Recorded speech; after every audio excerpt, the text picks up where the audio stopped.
ভূমধ্য সাগরের উপর অবস্থিত সবচেয়ে বৃহৎ ও ঘনবসতিপূর্ণ এক দ্বীপ। ইতালির দক্ষিণ দিকে অবস্থিত এই দ্বীপটি স্নিগ্ধতা ও সৌন্দর্যের এক অপরূপ উপমা। প্রাকৃতিক বৈচিত্র্যের পাশাপাশি মোহনীয় সৌন্দর্যের ফলে সিসিলি পর্যটকদের কাছে জনপ্রিয় এক ভ্রমণ ডেস্টিনেশন হয়ে উঠেছে। তবে সিসিলিকে অনেকেই একটি দ্বীপ হিসেবে কল্পনা করলেও সিসিলি হলো মূলত অনেকগুলো দ্বীপের সমন্বয়ে গঠিত একটি দ্বীপপুঞ্জ।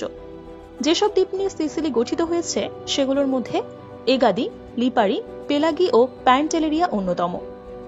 ইতালির স্বায়ত্তশাসিত এই অঞ্চলটিকে ছোট দ্বীপরাষ্ট্রের সাথে তুলনা করলেও ভুল হবে না।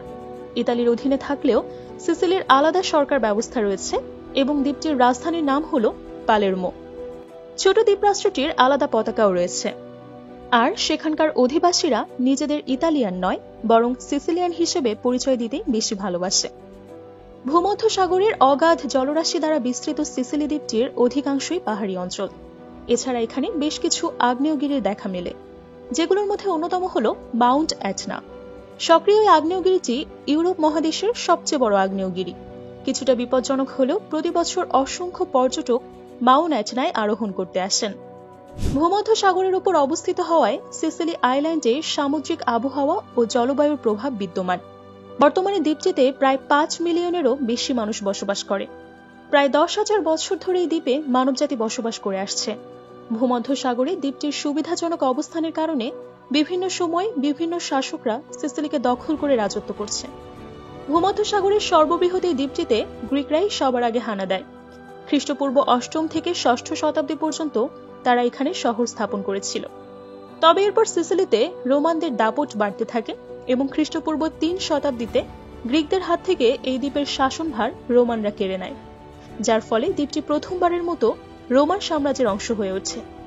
535 খ্রিস্টাব্দে রোমানরাও সিসিলি দ্বীপের কর্তৃত্ব হারিয়ে বসে, যার ফলে সেখানে শাসন শুরু করে বাইজেন্টাইনরা। বাইজেন্টাইনরা সিসিলিতে প্রায় 400 বছর ধরে রাজত্ব করেছিল। 165 খ্রিস্টাব্দে উত্তর আফ্রিকা হতে আরবরা এসে সিসিলি দ্বীপ দখল করে নেয়, যার ফলে প্রথমবারের মতো এই দ্বীপটিতে মুসলিম শাসন শুরু হয়। দীর্ঘদিন মুসলিম শাসকদের অধীনে থাকায় সিসিলির বিভিন্ন স্থানে মসজিদ ও বিভিন্ন ইসলামিক স্থাপত্য দেখা যায়। তবে মুসলিমরা এই দ্বীপে বেশি দিন শাসন করতে পারেননি।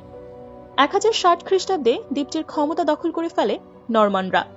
এছাড়া 18 শতাব্দীর দিকে বারবনরাও এই দ্বীপে শাসন করেছিল। 1860 সালে সিসিলি দ্বীপটি ইতালির সরকারের অধীনে চলে আসে এবং তখন থেকেই এই দ্বীপ ইতালির ভূখণ্ডের এক অবিচ্ছেদ্য অংশ হয়ে উঠেছে। পর্যটকদের তৃপ্তি মেটানোর মতো অসংখ্য দর্শনীয় স্থান রয়েছে সিসিলিতে।